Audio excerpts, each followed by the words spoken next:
Alhamdulillahilladzi manna 'alaina bil imani wal islam wa akrama man ta'abbada wa taqarraba 'ala ad-dawam. Ashhadu an la ilaha illallah wahdahu la syarika lahu dzul jalali wal ikram. Wa ashhadu anna sayyidana wa nabiyyana Muhammadan abduhu wa rasuluh dzul akhlaqi wat tamam.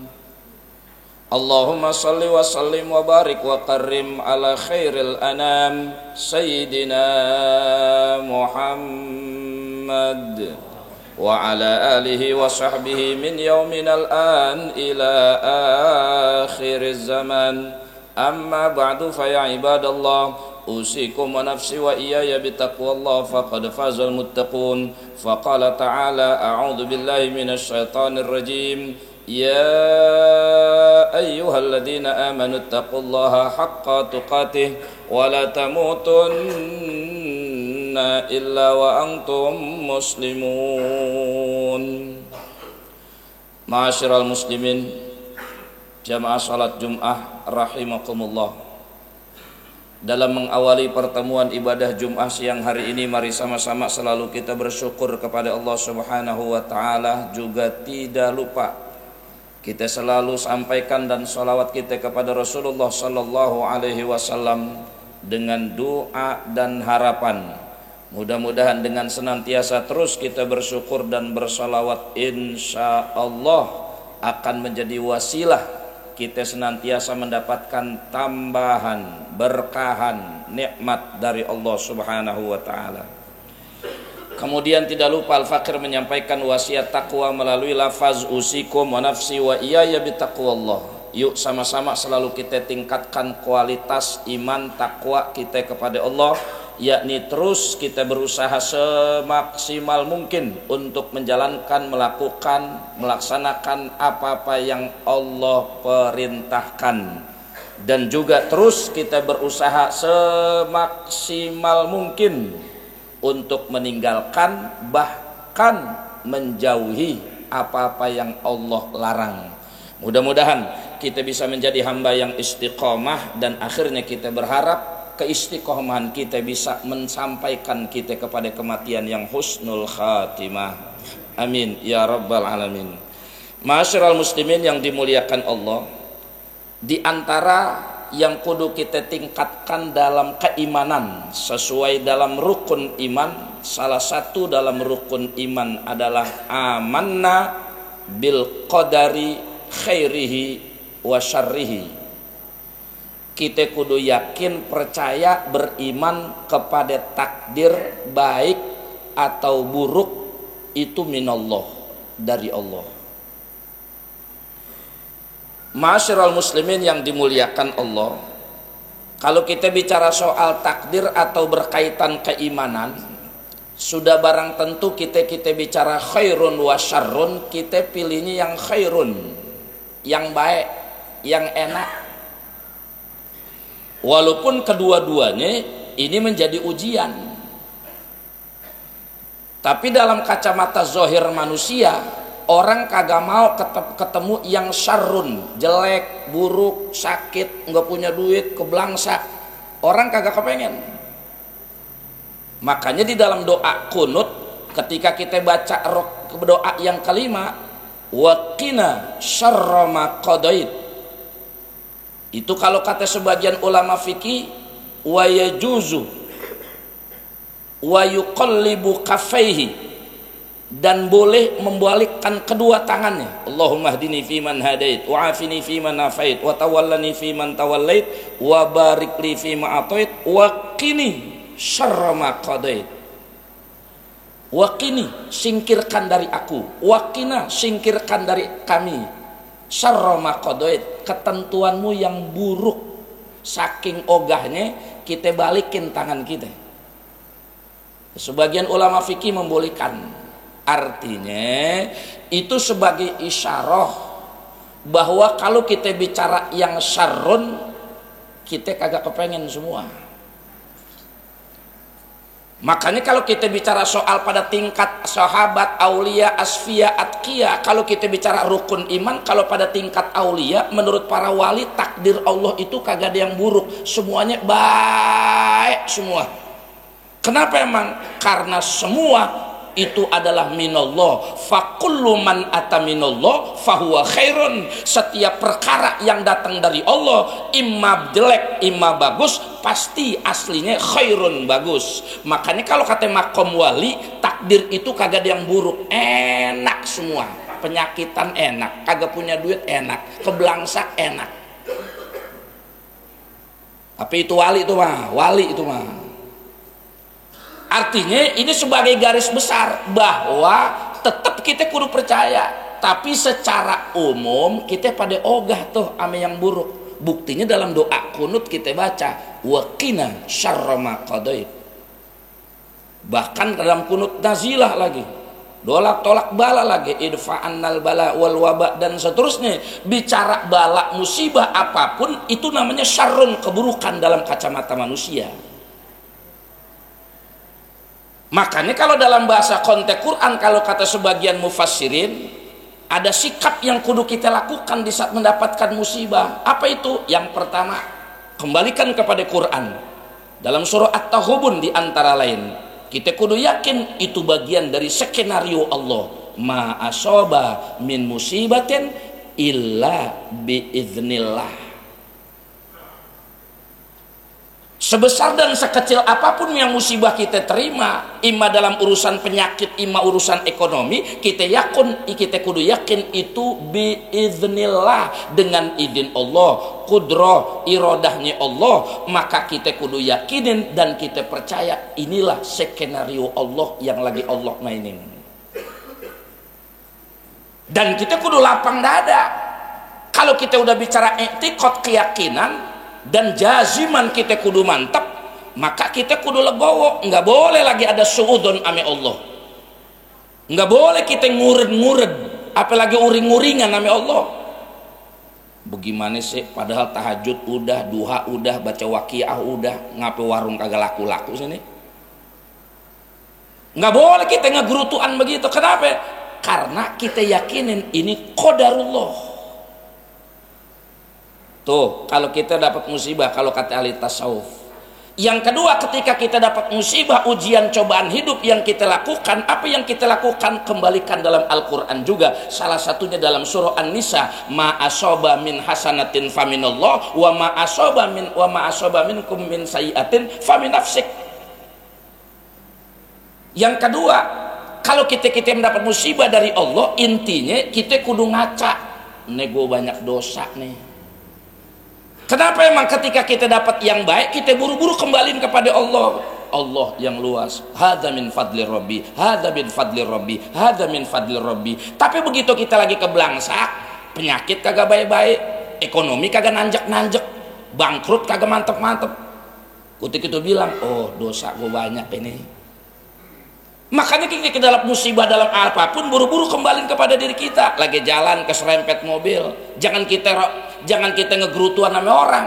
Oh tadi kali berangkat dari rumah kita doraka sama bini. Oh tadi berangkat dari rumah kali kita ngelawan sama orang tua. Di saat kita jalan lagi kehilangan handphone, kehilangan duit, jangan ngomel-ngomel, buru-buru kembaliin kepada dosa kita. Oh saya belum sedekah kali, oh saya belum zakat kali, oh saya belum infak kali.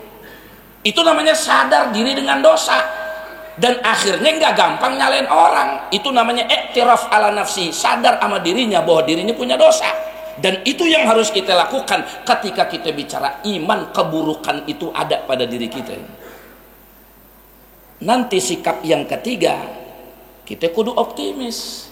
Surah Al-Baqarah, la yukallifullahu nafsan illa wus'aha. Seberat apapun Allah kasih musibah, Allah udah tahu takarannya. Kalau udah ukurannya setong, nggak mungkin Allah tuangin satu toren. Kalau udah ukurannya seember, nggak mungkin Allah tuangin satu bak. Kalau udah ukurannya segayung, Allah bakal tuangin segayung. Kalau udah ukurannya seember, Allah bakal tuangin seember. Udah penuh, berhenti udah. Artinya apa? Kita diajarkan kudu bangkit, semangat, nggak boleh putus asa. Apalagi putus asa dari rahmat Allah, nggak boleh. Sebajingan apapun, sebangur apapun manusia, nggak boleh putus dari rahmat Allah, nggak boleh. Dan kita sebagai orang yang udah rajin ibadah, nggak boleh memutusin rahmat Allah. Kenapa emang? Karena kalau sudah rahmat Allah kita dapat, perkara dunia apapun kita bakal mendapatkan keberkahannya. Jalan keluarnya Allah bakal kasih. Penyakit Allah bakal kasih obatnya. Kalaupun kagak, Allah luasin sabar pada dirinya. Itulah diantara berkaitan sikap kita ketika mendapatkan musibah. Karena mohon maaf, musikum wa nafsi wa iyaya bittaqwallah, semua bakal ngalamin mendapatkan musibah, cobaan, ujian, semua bakal ngalamin. Makanya nasihat Rasulullah diantara yang paling singkat, ta'arraf ilallahi fir raha ya'rifuka fis syiddah. Ketika kita lagi kaya, ketika kita lagi sehat, ketika kita lagi naik pangkat, jangan lupa akrabin Allah, deketin Allah, tahajud biar rajin, sedekah biar doyan, silaturahim biar rajin. Kenapa emang? Selamanya kita nggak sehat, kita sehat nggak selamanya, kita kaya kagak selamanya. Suatu saat kita bakal syiddah, bakal jatuh. Kalau udah jatuh, pasti kita bakal ngeluh. Minimal kalaupun kita masih ada iman biar dikit, kita bakal, ya Allah sakit banget nih ya Allah. Ya Allah, udah gak punya duit nih ya Allah. Kalau kita udah ngeluh begitu, Allah bakal buru-buru tolongin. Kenapa emang? Karena di saat kita lagi enak, firroho, kita akrabin Allah, deketin Allah. Jadi intinya, kita kudu sadar diri. Selamanya kita nggak di atas, mumpung kita lagi di atas, justru kita sebarin kebaikan dan perbaikan dalam diri kita. Di saat Allah lagi uji kita jatuh, di saat kita lagi ngeluh ame Allah, Allah bakal ya'rifuka, buru-buru ngenalin siapa itu yang ngeluh, siapa itu yang ngegerutuan, siapa itu yang minta ame aku. Allah bakal buru-buru tolongin. Oleh karenanya usikum wa nafsi wa iyaya bittaqwallah, pada poin bagian akhir Al-Fakir mengingatkan bahwa kita sekarang sudah berada pada shofar terakhir, artinya di akhir-akhir shofar. Dalam berbagai macam atau di dalam sebagian masyarakat, ketika kita bicara Rebu Safar terakhir, itu suka disebut Rebu Wakasan atau Pungkasan. Sebagian keterangan ulama, kita yakin atau tidak, tapi masih ada keterangan nih bahwa Rabu terakhir itu diturunkan oleh Allah 320.000 bala. Kemana turunnya? Itu ke Baitul Izzah, ke langit yang pertama. Nanti disebarin ke bumi atau 320.000 bala. Maka salah satu yang dianjurkan kita doa tolak bala terus sampai kapanpun dan dimanapun, bahkan doa kunut waqina syarra ma qadait setiap subuh kita baca kalau yang doyan. Tapi intinya bahwa yang namanya kita menghadapi bala dan wabak kembali kepada Quran yang tadi. Dan yang ingat, kalau kata Imam Ghazali, kita baca doa tolak bala bukan semata-mata bala nyingkir dari kita. Ada orang punya pemikiran, nah ono sukan saban Rabu Wakasan dibaca Yasin mulu, baca salamun qaulam mir rabbir rahim, salamun ala nuhin fil alamin, buktinya keblangsak mulu. Orang baca doa tolak bala bukan semata-mata buat nyingkirin bala. Kalau kata Imam Ghazali, orang sering baca tolak bala, manfaatnya di antara lain wa yukhaffifu wa yuwassi'u ala sabrihi, diringanin dan diluasin sabarnya.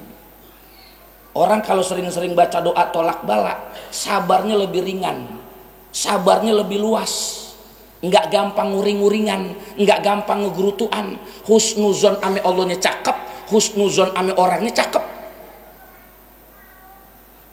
Oleh karenanya usikum wa nafsi wa iyaya bittaqwallah. Marilah, kita sudah berada pula bulan Safar, sekali lagi terlepas dari khilaf yang ada tentang Rabu Wakasan, tapi kita ketahui bahwa bala musibah pasti kita bakal ngalami dan siapapun bakal ngalamin. Dan tindakan kita yang pertama tadi bahwa Allah punya skenario sendiri, ada takdir. Yang kedua, sadar bahwa kita punya dosa, buru-buru salahin kita. Yang ketiga, jangan putus asa, terus kita semangat cari rahmat Allah, karena kalau sudah rahmat Allah datang, Allah akan turunkan segala jalan keluar dari kesulitan yang kita punya. Dan akhirnya kita terus berdoa. Dari apa yang kita baca doa, dari rangkaian doa yang kita baca, salah satunya kita tolak bala terus kita baca.